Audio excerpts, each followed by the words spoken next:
I want to tell you what I mean when I say that my son would have a reaction to food. So we have been successfully reducing the symptoms of autism for the last 6 years, and we avoid supplements because they cause reaction, as well as gluten, dairy, soy, and MSG. So a reaction for us looked like an amplification of whatever behavior it was that we were treating.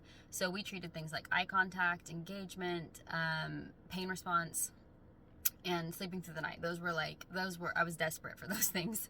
And so whenever my son would have a food that he wasn't supposed to have, or whenever we would try a supplement, I knew he was reacting to that thing, because once we brought inflammation levels down, he came to like this base, where his new normal was just lower than it had been before.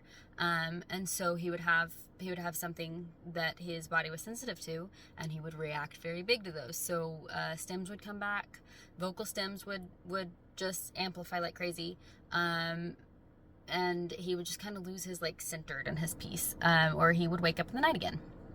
So there was one year on Thanksgiving, we had been at it for about 2 years, and we'd seen a lot of progress, and I thought, we'll just try a roll, because he really wanted one. So like, I wanted to give that to him.